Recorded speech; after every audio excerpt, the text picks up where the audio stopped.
దేవుని నామమునకు మహిమ కలుగును గాక. ప్రభువునందు ప్రియులరా, మన ప్రభువు రక్షకుడైన క్రీస్తు యేసు పరిశుద్ధ నామంలో మీ అందరికీ శుభములు. 26వ తేదీ జనవరి మాసము 2025వ సంవత్సరం. ఈరోజు మన దేశానికి రిపబ్లిక్ డే, అంటే మనంతట మనముగా పరిపాలించుకునే గణతంత్ర దినోత్సవం కదా. నిజంగా మన జీవితంలో స్వాతంత్ర్యం వచ్చినా మనంతట మనముగా నిర్ణయాలు చేయడము, మనంతట మనముగా మన జీవితాలని చక్కబెట్టుకోవడము, ప్రతి సమస్యకి కూర్చొని పరిష్కారం వెతకడము, ఇవి ఎంతో విచిత్రంగా ఉంటుంది కదా. ఇది లైఫ్ సైకిల్. ఎగ్జాంపుల్కి మనము పిల్లలము, మన తల్లిదండ్రులు ఉన్నారు. ఇప్పుడు మనము తల్లిదండ్రులు, మనకి పిల్లలు ఉన్నారు. మళ్ళా మన పిల్లలు రేపు తల్లిదండ్రులు అవుతారు, వాళ్ళకి పిల్లలు వస్తారు. అంటే ఆదాములో మరణము, ఆ యొక్క అవ్వలో జీవము. అంటే అవ్వమ్మ బిడల్ని కంటది, ఆదాము సైకిల్ సైకిల్ సైకిల్. కాబట్టి ఈరోజు దేవుడు మనకి ఇస్తున్న వాగ్దానం ఏంటంటే సీజన్స్, అంటే ఋతువులు, కాలచక్రము. వాగ్దానము, మన దేశములో పావుల స్వరము వినబడుచున్నది. తెలుగులో ఏమనుంది? మన దేశములో పావుల స్వరము వినబడుచున్నది. పరమగీతము 2వ అధ్యాయము 12వ వచనం, పూర్తి వచనము, దేశమంతటా పువ్వులు పూసి ఉన్నవి, పిట్టలు కోలాహలము చే కాలము వచ్చెను, పావుల స్వరము మన దేశంలో వినబడుచున్నది.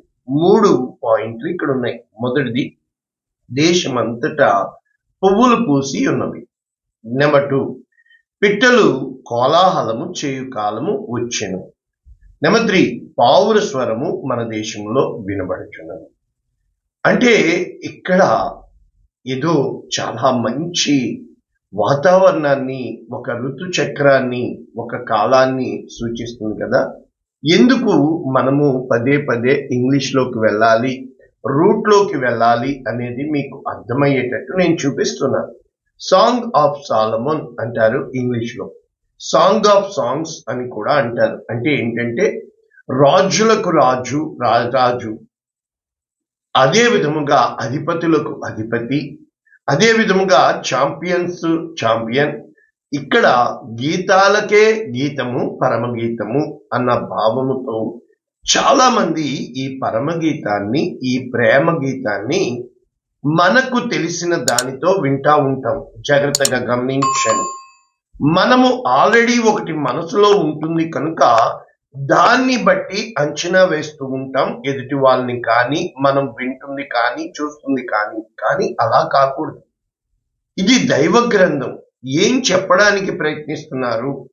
కొన్ని మాటలు మనకి తెలిసిన భాషలో మన కళ్ళ ముందు వేరే పిక్చర్ ఉంటుంది, కానీ ఇది దైవ గ్రంథం. ఒక యేసుక్రీస్తు ప్రభుల వారు తన సంగమం పట్ల చూపించే ప్రేమ ఒక ప్రియుడు ప్రేమికురాలి కంటే ఉన్నతమైన ప్రేమ. ఈ లోక ప్రేమల కంటే పరలోకపు దివ్యమైన ప్రేమ. ఆయన నా ప్రియుడు 10,000 మందిలో అతి శ్రేష్ఠుడు అని ఇక్కడ ప్రతి చోట కూడా యేసుక్రీస్తు ప్రభుల వారిని హెచ్చిస్తున్నట్లు మనం చూడగలుగుతున్నాం. సొలొమోను రాసిన ఈ పరమగీతము అక్కడ షోలమ్మితి నీవు నల్లని దానివి అని చెప్పి ఆ యొక్క శాబదేశపు రాణి కోసము రాయబడుచున్నప్పటికీ, ప్రభునందు ప్రియులరా, ఈరోజు ఇక్కడ ఇంగ్లీష్లో ఉన్న భావము song chapter 2 verses 12, the flowers are springing up. చూసారా? అంటే పువ్వులు పూస్తున్నాయి, వికసిస్తున్నాయి. మనకి ఏ విధంగా ఉంటుందంటే, చిన్నప్పుడు చందమామ కథలు చదివేటప్పుడు అరుణోదయపు వెలుగులు సముద్ర గర్భములోంచి ఆ యొక్క అని చెప్పి ఆలోచించండి.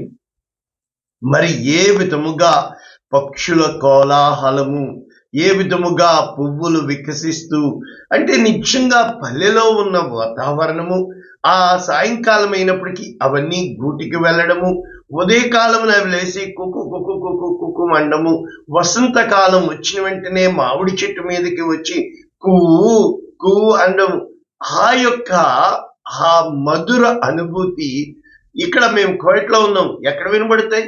ఆలోచించండి. అంటే ఉదయము లేచిన దగ్గర నుంచి నీ జీవితంలో, నా జీవితంలో దేవుడు మరొక ఉదయం ఇచ్చాడంటే ఇంకొక అవకాశం ఇచ్చాడు అని అర్థం. పాతవి గతించిపోయాను అని అర్థం. కానీ కొత్తవి ఏమొస్తున్నాయి? లేచిన వెంటనే ఫోన్ పట్టుకుంటాం, లేచిన వెంటనే పరుగులు పరుగులు పరుగులు పెడుతున్నా ఈ లోకంలో ఇంత గొప్ప కోలాహలము ఈ రోజు నీకు వినబడుతున్న ఆ యొక్క కొత్త సంవత్సరం వచ్చింది, కానీ అన్ని పాతవే కదా. మరి వినబడుతున్న స్వరము ఎవరిది అని అంటే, స్వరము యాకోబుదైనా యెషావులా ఉన్నాడే అని తడిమి చూస్తే, ఆలోచిస్తే ప్రభువునందు ప్రియులరా, నిజంగా దుఃఖ స్వరానికి, సంతోష స్వరానికి, కోపంలో వచ్చే స్వరానికి ఎన్నో తేడాలు ఉన్నాయి కదా. అంటే నిజంగా మెత్తగా మాట్లాడి చాలా, అంటే మన శరీరంలోనికి షుగర్ వచ్చేసింది, స్వీట్నెస్ ఎక్కువైపోయింది, అది పొంగి పొరలిపోతుంది, షుగర్ ఉంది అంటున్నారు, కానీ మాటల్లో తీయదనం ఉందా? ఇక్కడ చెప్పబడుతున్న ఇంగ్లీష్ లో the flowers are springing up. ఎంత బాగుంటుంది కదా నిజంగా చూడడానికి. The season of singing birds has come. చూసారా, the season of singing birds has come అంటే ఆ పక్షులు వచ్చి ఎక్కడి నుంచో వలస వచ్చి గీతాలు ఆలపిస్తాయి, మ్యూజిక్ చేస్తాయి. కాబట్టి and the cooing of turtle doves fills the air. ఇక్కడ చూసారా, పావురం వల్ల కూయింగ్, చూసారా, కూయింగ్ ఆఫ్ టర్టిల్ డోవ్ ఇక్కడ స్పష్టంగా రాయబడింది. Turtle Dove fils the air, ఆ యొక్క వాతావరణాన్ని, ఆ యొక్క సంభ్రమ ఆశ్చర్యాలని కల్పిస్తుంది అని ఇక్కడ పావురము అని రాయలా, టర్టిల్ డోవ్. ఎందుకు ఇన్నిసార్లు చెప్పుతున్నాను అని అంటే, మనము తర్వాత వచనంకి వెళ్ళినప్పుడు ఒకసారి ముందు వెనక చూడకుండా ఎలా వెళ్తాము? ఇప్పుడు 2వ అధ్యాయము ఈ యొక్క పరమగీతంలోనే ఏమని ఉంది? దేశమంతటా పువ్వులు పూసి ఉన్నవి అని చెబుతూ, అంజూరపు కాయలు పక్వమగుచున్నవి, ద్రాక్ష చెట్లు పూతపట్టి సువాసననిచ్చుచున్నవి, నా ప్రియురాల సుందరవతి లెమ్ము రమ్ము, బండ సందులలో ఎగురు నా పావురమా. ఇక్కడ మరి పావురమా అన్నాడు కదా. పేటు బీటలను ఆశ్రయించు నా పావురమా, నీ స్వరము మధురము, నీ ముఖము మనోహరము, నీ ముఖము నాకు కనబడనిమ్ము, నీ స్వరము నాకు వినుము. మరి ఇక్కడ రాయబడిన పావురముకి, అక్కడ రాయబడిన పావురముకి తేడా ఏమిటి అనేది మనము చూసినప్పుడు, ఇక్కడ ఇంగ్లీష్ లో మొట్టమొదట my Dove is hiding behind the rock. ఇక్కడ డైరెక్ట్ గా డోవ్ అన్నారు, అక్కడ టర్టిల్ డోవ్ అన్నారు. మనము ఒకసారి మన రూట్ కి వెళ్ళినప్పుడు, ఒకసారి సబ్జెక్ట్ చూసినప్పుడు, ఇక్కడ వీళ్ళు ఏ విధముగా సబ్జెక్ట్ రాశారు అన్నది కామెంటరీ రాశారు. And the cooing of turtle doves is heard in our land. అంటే మన దేశములో ఆ యొక్క టర్టిల్ డోవ్ అన్ని ఏ విధముగా ఇది ఉంటుంది అనేది మనం చూస్తే, turtle doves are migratory birds that return in the spring. ఏ విధముగా కోకిలమ్మ, కోకిల కాకి రెండు ఒకలాగే ఉంటాయి, కానీ కాకి స్వరము వేరే, కోకిల స్వరము వేరే. కనుక ఇక్కడ ప్రజెంట్ ఈ యొక్క టర్టిల్ డోవ్స్ వలస వచ్చిని ఆ కాలంలోనే వస్తాయి, ఆ కాలంలోనే కూస్తాయి. కనుక ఇక్కడ చెప్పబడుతుంది ఇన్ ద స్ప్రింగ్. ఒకటి ఆ యొక్క స్ప్రింగ్ అంటే చక్కటి ఆ పాత కాలం వెళ్ళిపోయింది, కొత్త కాలం వస్తుంది అన్నదానికి సింబలైజింగ్ పీస్, లవ్ అండ్ ఫైడెలిటీ. అంటే ఒకటి శాంతి సమాధానానికి, 2 ప్రేమకి, 3 ఆశీర్వాదానికి, పరిపక్వానికి, లేకపోతే ఫలించడానికి ఫైడెలిటీ. కాబట్టి their cooing is a gentle and soothing sound that enhances. అంటే అర్థం ఏంటంటే ఎంతో హృదయానికి ఆనందకరముగా. కనుక ఆ యొక్క పాత యాన్సియంట్ ఇజ్రాయెల్లో ఈ యొక్క బలికి ఎందుకు గువ్వలు అర్పించారు? త్వరగా నేర్చుకుందాం. అయితే ఇవి ఈ యొక్క వర్డ్స్ ఆ యొక్క దైవత్వానికి, ఆ యొక్క బలియాగానికి, ఆ యొక్క శుద్ధతకు సూచనగా ఉన్నాయి. కాబట్టి ఇక్కడ ఇంకా ఇంతకంటే ఎక్కువ నేర్చుకుంటే టైం అవుతుంది కదా. ఇప్పుడు టర్టిల్ డవ్, ఈ టర్టిల్ డవ్ ని ఇప్పుడు టోర్ అన్నారు. అంటే 2:12 రాయబడింది టోర్. టోర్ అంటే మీనింగ్ టర్టిల్ డవ్. దీని భావము ఏమిటి అని మనం చూస్తే, ఈ యొక్క అంటే వాటి యొక్క జెంటిల్ నేచర్, అవి చాలా మృదువుగా, చాలా సున్నితముగా, అవి కాబట్టి ఇంకా చెప్పాలి అంటే అవి చాలా మానవత్వానికి, హ్యూమిలిటీకి సూచనగా వారు సూచిస్తున్నట్లు మనము చూడగలుగుతున్నాం. ఇక్కడ 14వ వచనం రాయబడింది యోనా, జోనా. యోనా అంటే డోవ్, ఇక్కడ గువ్వ అని అర్థము ఇస్తున్నట్లు మనము చూస్తున్నాం. ఇక్కడ ఏమని దీని భావం వాళ్ళు చెప్తున్నారంటే, ఈ హోలీ స్పిరిట్, పరిశుద్ధాత్మ మరి ఏ విధముగా యేసు ప్రభుకి మత్తయి సువార్త 3:16 వచనంలో రాయబడిన ఆ మాటకి అర్థము కూడా ఇదే భావము సూచిస్తుంది. అది కూడా చదువుతాను. యోనా రిఫర్స్ టు అంటే peace, purity and the holy spirit. ఈ యోనా, ఈ గువ్వ అనడానికి peace, innocence and divine presence అంటే ఒక శాంతికి, ఒక నిర్దోషత్వానికి, ఒక నిష్కల్మషానికి, ఇంకా చెప్పాలి అంటే దైవిక ప్రెజెన్స్ అంటే సన్నిధికి సూచనగా ఇక్కడ వాళ్ళు రాస్తున్నట్లు మనము చూస్తున్నాము.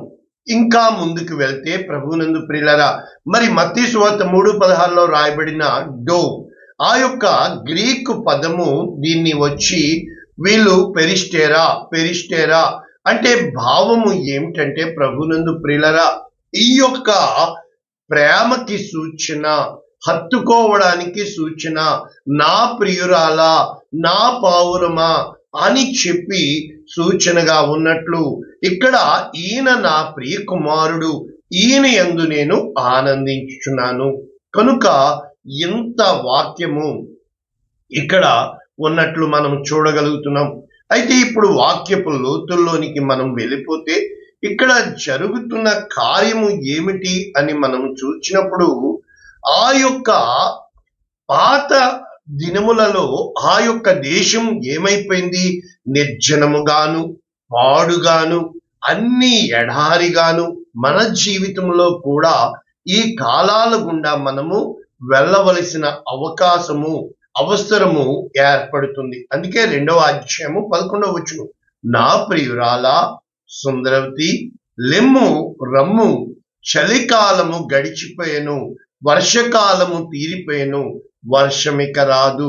ఇప్పటి వరకు నీ జీవితంలో ఉన్న దరిద్రము, ఇప్పటి వరకు నీ జీవితంలో ఉన్న అన్యాయం అయిపోయి ఒంటరిగా కుమిలి ఏడ్చిన కాలము తీరిపోయాను. చూడండి, ఏది పర్మనెంట్ కాదు. ప్రతిదీ కూడా everything will change. Even the people will change, the seasons will change, your body changes as well as your thinking will change.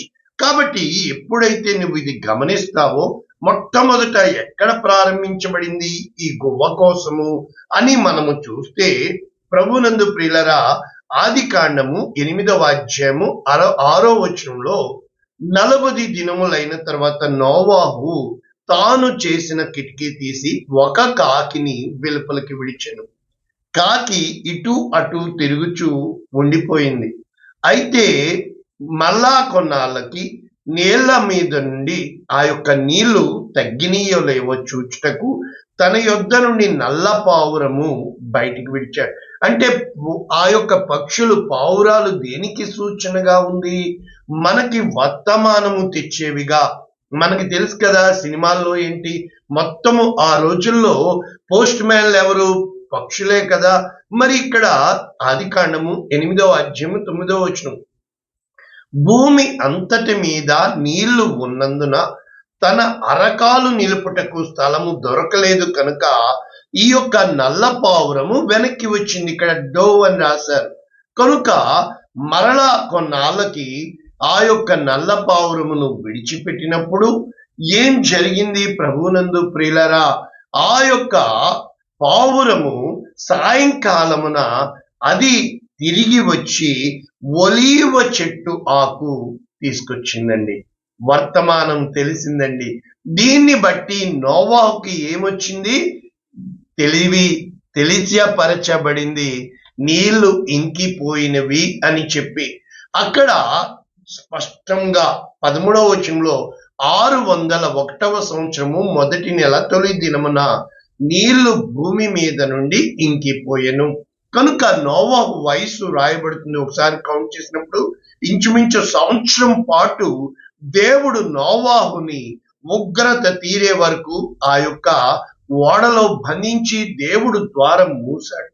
ప్రభునందు ప్రియులారా, అప్పుడు దేవుడు చెప్తున్నాడు, ఇక్కడ మనం చూస్తున్నాము, బయటికి రండి. కనుక నా జీవితంలో జరిగింది.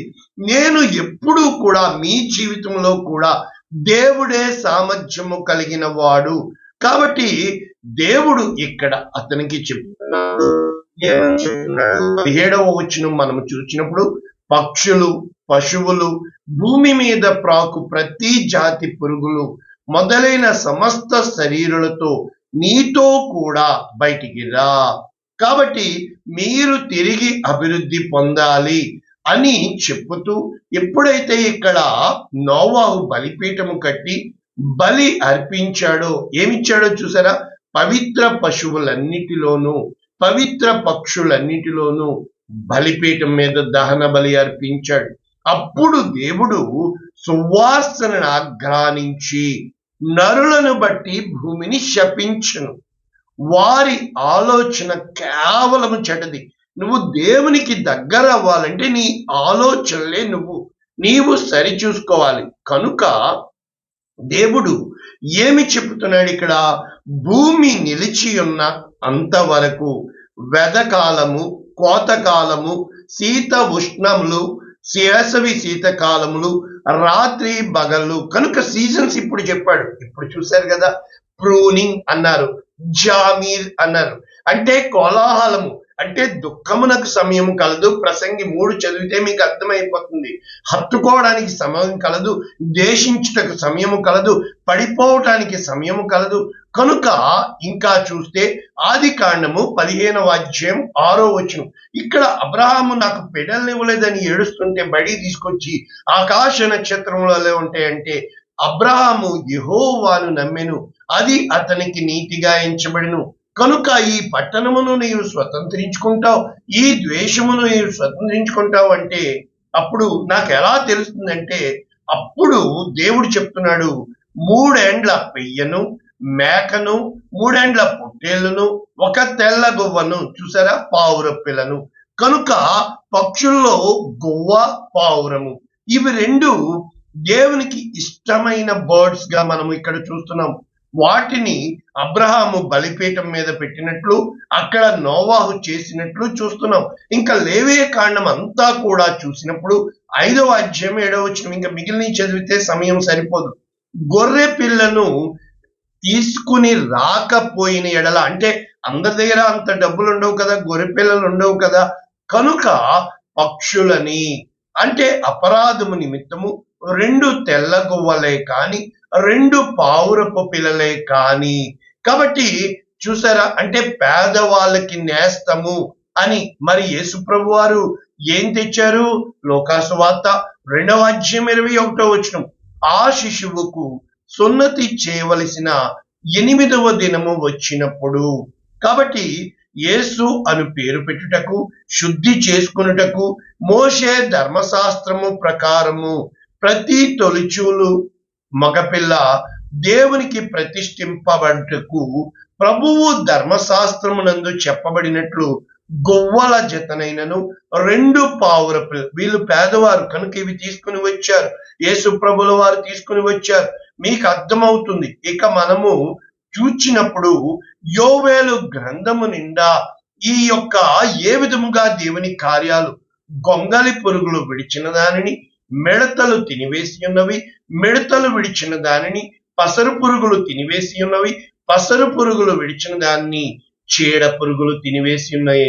కాబట్టి ఇక్కడ మొత్తము సర్వనాశనం అయిపోయినట్లు ఇక్కడ దేశము ఏమైపోయిందంటే నా ద్రాక్ష చెట్లను పాడు చేసి ఉన్నవి, అంజూరపు చెట్లను తుత్తునీలుగా కొరికి ఉన్నవి అని చెప్పుచూ మొత్తము పెనిమిటిపోయిన యవ్వనురాలు గోనె పట్ట కొట్టుకుని అంగలార్చినట్లు దేవుని సన్నిధికి కూడా నైవేద్యము పానార్పణము ఆగిపోయినాయండి.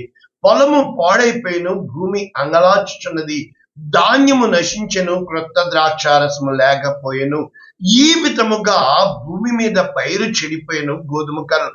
చూసారా, అంటే దేశములో నరుల పాపము విస్తరించిపోయినప్పుడు ఇక్కడ ఎంతగా ఉంది అంటే యోవేలు 1:12 ద్రాక్ష చెట్లు చెడిపోయాను, అంజూరపు చెట్లు వాడిపోయాను, దానిమ్మ చెట్లు, ఈత చెట్లు, జల్దరి చెట్లు, తోట చెట్లు అనియు నరులకు సంతోషమేమీ లేకపోయాను.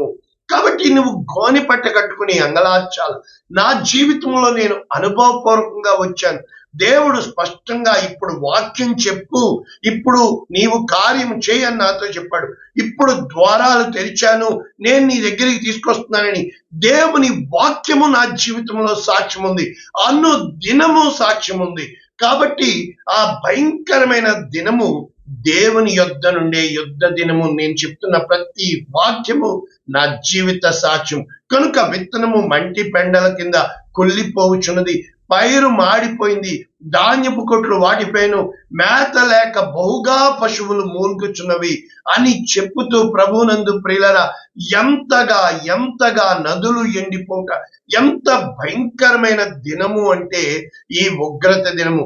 అయితే యోవేలు గ్రంథము 2:12 ఉపవాసం ఉండండి, ప్రార్థన చేయండి, కన్నీరు చేయండి, రోదన చేయండి. ఇవన్నీ నా జీవితంలో జరిగినాయి. గుండె పగిలి ఏడ్చాను. ఏ విధంగా ఆశగా ఉన్నది నీకోసమే యేసయ్యా, వస్తావని తోడుంటావని, నీ కొరకైనా ప్రాణం అని చెప్పి గుండె పగిలి ఏడ్చిన రాత్రి నిద్ర పట్టక, దేవా నీ సన్నిధి నాకు కావాలి, నీ ఆత్మ కావాలి, నీ కృప నాకు కావాలి అని చెప్పి ప్రభునందు ప్రియులరా ఇక్కడ 2:19 చదువుతుంది. యెహోవా తన జనులకు ఉత్తరం ఇచ్చి చెప్పినదేమనగా, అన్య జనులలో మిమ్మును అవమాన ఆస్పదముగా చేయక మీరు తృప్తి నొందునంతగా నీవు దేవునితో సమాధానపడు, దేవుని సన్నిధిని వెతుకు, నీకు అన్ని ద్వారాలు మూసుకుపోయినాయా అని చెబుతూ ఇక్కడ నేను మీకు చెప్పబడుతున్న వాక్యం ఏంటంటే ఇర్మియా గ్రంథము 8:7 ఉంది ఈ భావం. ఆకాశమునకెగురు సంకుబడి కొంగ ఆ కాలము ఎరుగును, తన కాలం ఎరుగుతుంది. తెల్ల గొవ్వ, ఇక్కడ రాయబడింది ఆ పదముతో, మంగళ కత్తి పిట్ట ఓది కొరకు తాము రావలసిన కాలమును ఎరుగును. అయితే నా ప్రజలు యెహోవా న్యాయవిధిని, అంటే ప్రతి కాలానికి ఆ కాలాలు దేవుని చేతుల్లో ఉన్నాయని, దేవుడు నీకు కార్యములు చేస్తాడని ఇక్కడ దేవుడు చెప్తున్నాడు. నేను మీరు తృప్తి నొందినంతగా ధాన్యమును, క్రొత్త ద్రాక్షారసమును, తైలమును పంపిస్తాను. చూసారా, ధాన్యమును, తైలమును, కొత్త ద్రాక్షారసం. ఈ మూడు దేనికంటే తైలము అభిషేకానికి, ధాన్యము పంటలు మన యొక్క పోషణ, మరి ద్రాక్షరసము సంతోషానికి. అంటే ఉత్తర దిక్కు నుండి వచ్చి వాటిని మీరు దూరంగా పారదోలి నిష్ఫల భూమిలోకి, ఇప్పుడు వాటికి తీర్పు తీరుస్తాడు. కాబట్టి ఇక్కడ దేవుడి వాక్యం చెప్తుంది, ఎంతగా దేశమా భయపడక సంతోషించి గంతులు వే, యెహోవా గొప్ప కార్యములు చేసెను. పశువులారా భయపడకుడి, గడ్డి బీళ్ళలో పచ్చిక మొలుచును, చెట్లు ఫలించును. నువ్వు ఏ స్థితిలో ఉన్నావో నా దేవుడు చెప్తున్నాడు, నీ స్థితి మారుస్తాడు. ప్రార్థన చేయి, ఉపవాసముండు, కన్నీరు కాచు, రోదన చేయి. అంజూరపు చెట్లు, ద్రాక్ష చెట్లు సమృద్ధిగా ఫలించును, పావురాలు, పక్షులు తిరిగి వస్తాయి. కనుక ఆయన నీకు తొలకరి వర్షం, కడవరి వర్షం, కొట్లు ధాన్యముతో నిండును, కొత్త ద్రాక్షారసము, కొత్త తైలము, కడుపారా తిని మిడతలు, పురుగులు అన్ని కొట్టేసి తిరిగి ఎన్నంతలు ఇస్తాడు దేవుడు నీకు ఆశీర్వాదము అనగా ప్రభువునందు ప్రియులరా, యెషయా గ్రంథం 55, నా తలంపుల వంటి మీ తలంపులు కాదు, మీరు సంతోషముగా బయలు వెళ్ళుదురు, సమాధానము పొంది తోడుకొని పోబడుదురు, మీ ఎదుట పర్వతములు మెట్టలు సంగీత నాదము చేను. సంగీతం దేవునికి ఇష్టమైంది. అందుకే కీర్తనల గ్రంథం మధ్యలో అంత పెద్ద పుస్తకాలు, కావ్య గ్రంథాలు అంటారు వీటిని, యోబు, కీర్తనలు, సామెతలు, ప్రసంగి, పరమగీతం, రైట్. కాబట్టి పొలములోని చెట్లన్నీ చప్పట్లు కొట్టును, మొండ్ల చెట్లకు బదులుగా దేవదారు వృక్షములు మొలుచును, దొరదగొండి చెట్లకు బదులుగా గొంజి వృక్షములు ఎదుగును, అది యెహోవాకు ఖ్యాతిగా ఆయనకు కొట్టివేయబడని నిత్యమైన జ్ఞాపక సూచిగా ఉండును. కనుక నా జీవితంలో ఇన్ని గొప్ప కార్యాలు దేవుడు చేశాడు. ప్రార్థన చేయన, పరిశుద్ధుడా, ప్రేమ కలిగిన తండ్రి, పాడైపోయే వరకు, నిర్జనమైపోయేంత వరకు మా జీవితంలో అన్ని ద్వారాలు మూయబడినప్పుడు మేమేం చేయాలి, దేవుణ్ణి ఎలా వెతకాలి, దేవునికి ఎలా దగ్గరైపోవాలి, దేవుణ్ణి ఎలా ప్రేమించాలి, దేవునికి ఎలా హత్తుకొని ఉండాలి, ఇవి నేర్పించండి అయ్యా. మనుష్యుల మీద మేము కపటోపాయములు వచ్చేవారంగా కాకుండా, ద్వేషించే వారముగా కాకుండా, ప్రతిదీ మాకు మేలు కొరకు నువ్వు చేసే దేవుడు అని, ఏ మాత్రము మనిషిని లక్ష్య పెట్టడకు వాడే పాటివాడు, వాడు గడ్డి పువ్వు ఏ విధముగా ఎండిపోతుందో, ఎండిపోయే ఈ మనుషులను లక్ష్య పెట్టకుండా నీ కృపని లక్ష్య పెట్టే వారంగా చేయమని, మా దేశమును, భారతదేశమును దీవించమని, ప్రజలను సమస్తము దీవించమని యేసు నామమున దీవిస్తున్నాము తండ్రి. ఆమేన్. God bless you all. దేవుడు మిమ్మల్ని దీవించుగాక. ఆమేన్.